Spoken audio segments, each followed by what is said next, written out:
Welcome back. Today I'm headed for the Picos de Europa. I've been told the roads there are rather good, so you can expect a lot of clips of twisties in this episode. I rode at a fairly relaxed pace most of the time, but I've speeded up the video to make the clips shorter. I left Loredo about 8 AM. They didn't allow you to leave earlier, so they're just opening the gates now. It's about 170 kilometres journey today.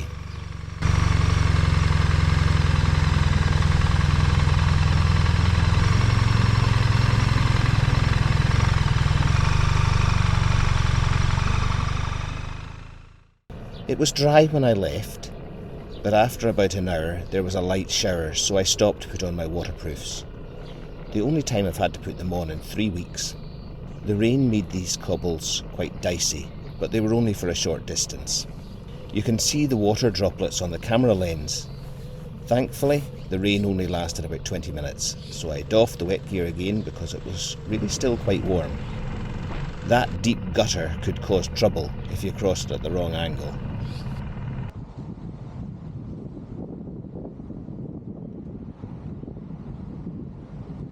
Since I'm still missing Jill, I had to park up after crossing this bridge to position the Insta camera and then drive back over it. So you're going to get it videoed in both directions. Then I have to stop again, put the camera away. That's why you're not getting so much Insta footage now on the way along.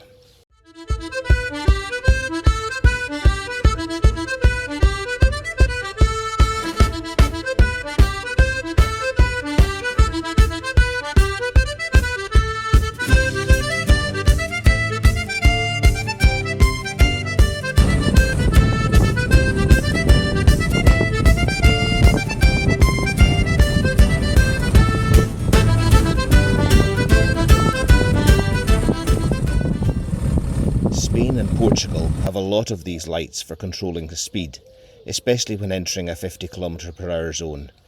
If you're driving too fast, the second set of lights will turn red, although some locals seem to just drive through the red light, so they're not as effective as they should be. The road up from the coast to Potes in the Picos de Europa National Park goes through a canyon for many miles, a canyon carved out by the river. They're in year 2 of a 3-year project to widen it.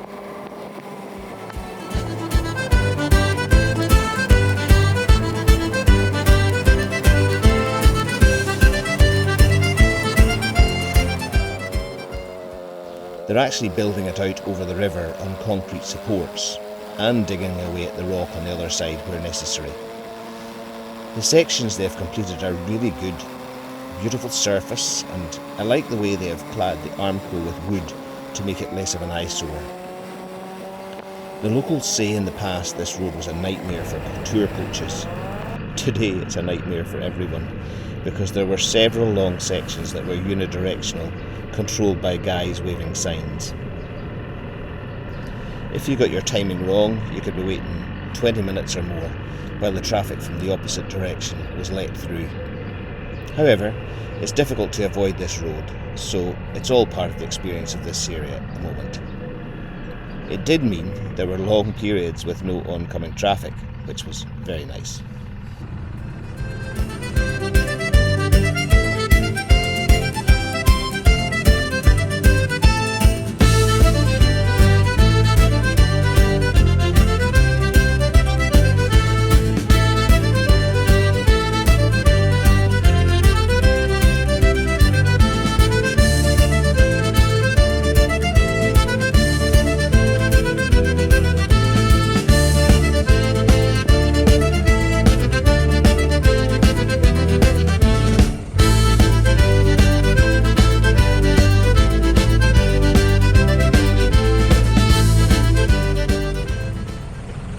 My first impressions of Potes were very favourable. It has a lot of old buildings that are generally well maintained, and it has a really nice river running through it. There are quite a lot of tourists, many of them motorcyclists.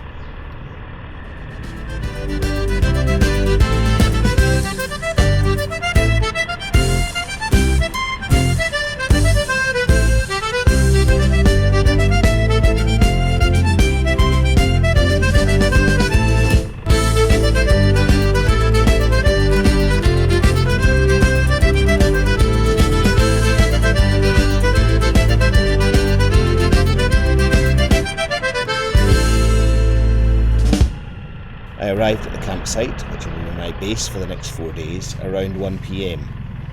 We could choose any pitch on the raised area on the left. I had plenty of options.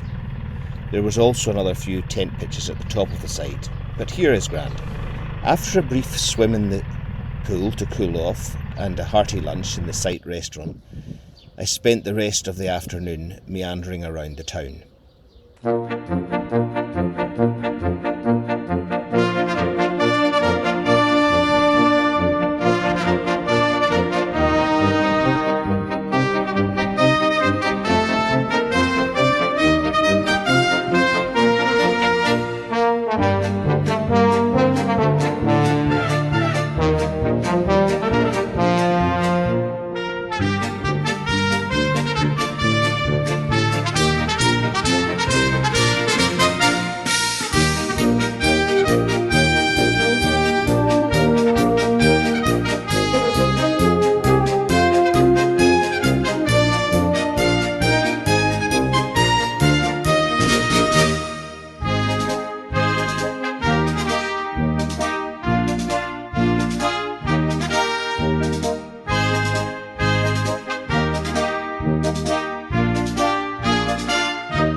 The next day, I had a restful morning, mostly swimming in the pool, and then in the afternoon I rode up to Fuente Day, where they have a cable car. I didn't actually go up in the cable car because the mountain tops were shrouded in cloud that day. However, I enjoyed a little detour through a small hamlet near the top with very steep, narrow streets.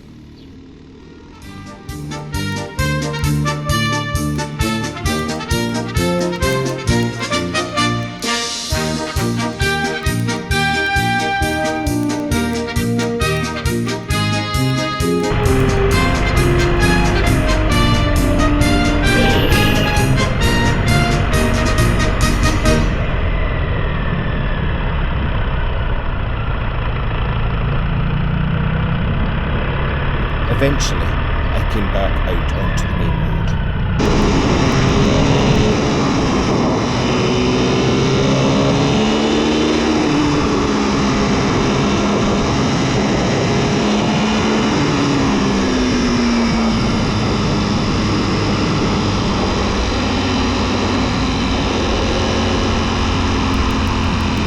Apparently it's possible to ride off-road from here to the other side of the mountain, so I went in search of that path, in vain, but I very much enjoyed the little quest.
When I returned to the campsite, I still didn't have any neighbours, but by evening time there were a few more.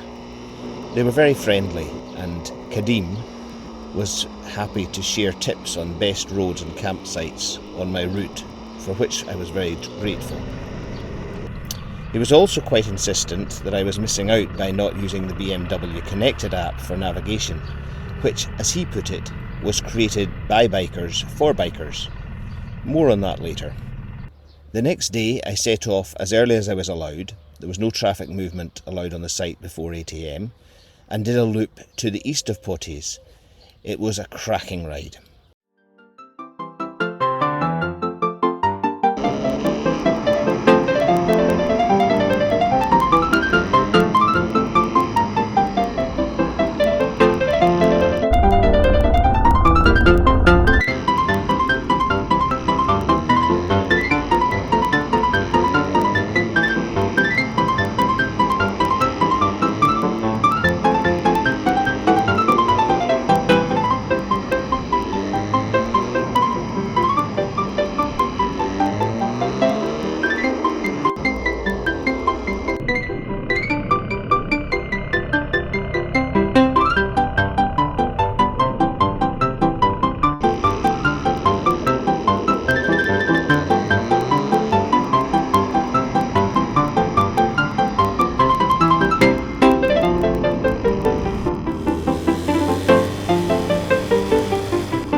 no como los indios. Es igual.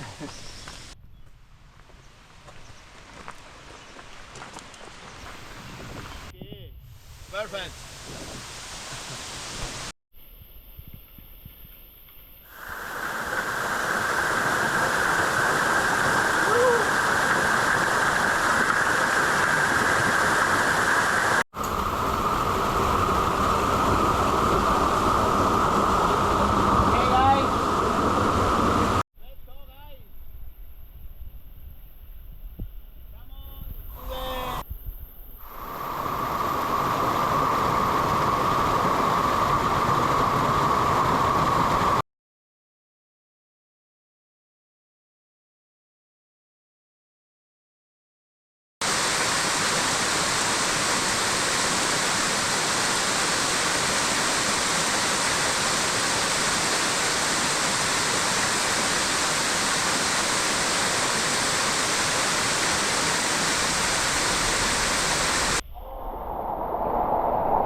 In the afternoon, I set off to explore the Valdeon area. I headed out on the famous N621 from Potes as far as Portela de la Reina, and then turned right up into the mountains. I planned to ride as far as Caín, which I knew was the end of the road, and I would have to ride back the same way, but I wondered if it might be possible to find the other end of the off-road track to Fuente.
When I turned off the N261 onto the LE2703, the surface wasn't as good and it was much narrower, but it was still a joy to ride.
The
next day, back up the N621, but this time all the way to Riaño, and then on to Lyon.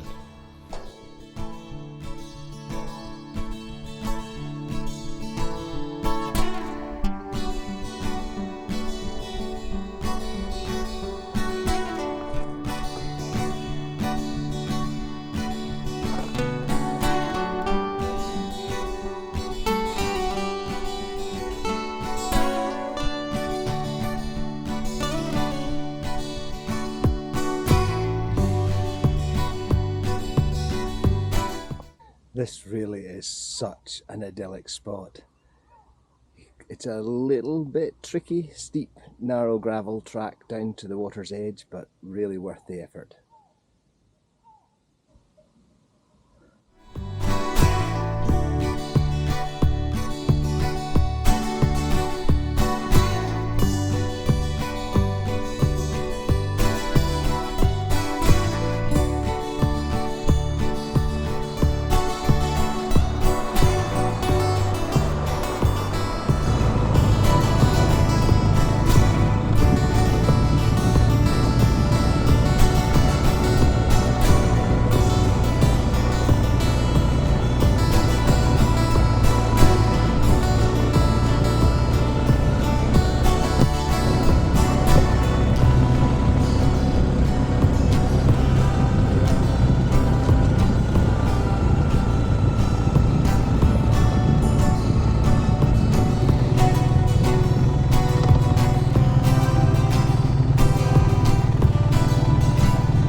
After checking into the accommodation, no camping tonight, I did a little sightseeing around Lyon.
The following day I made my way to Bragança.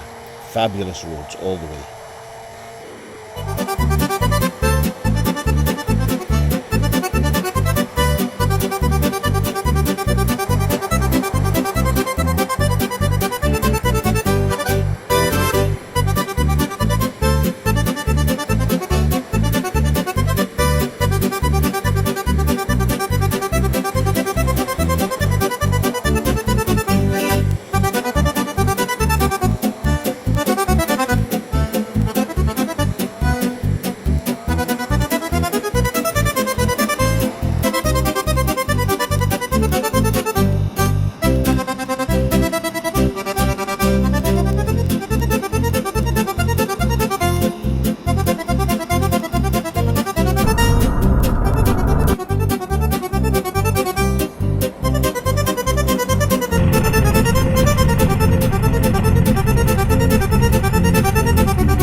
You're wondering, this is how you make a ham and cheese bap.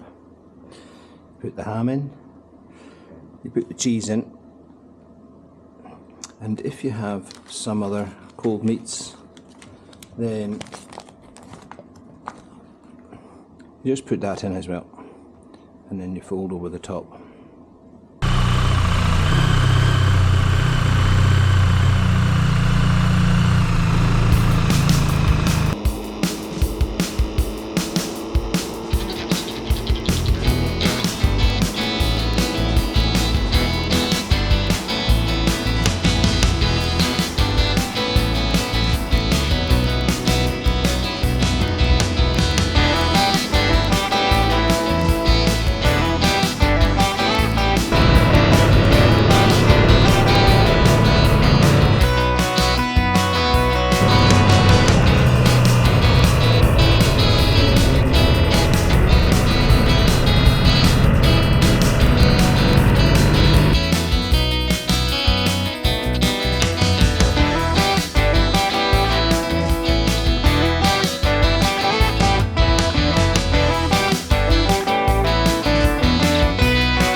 Thank you for watching.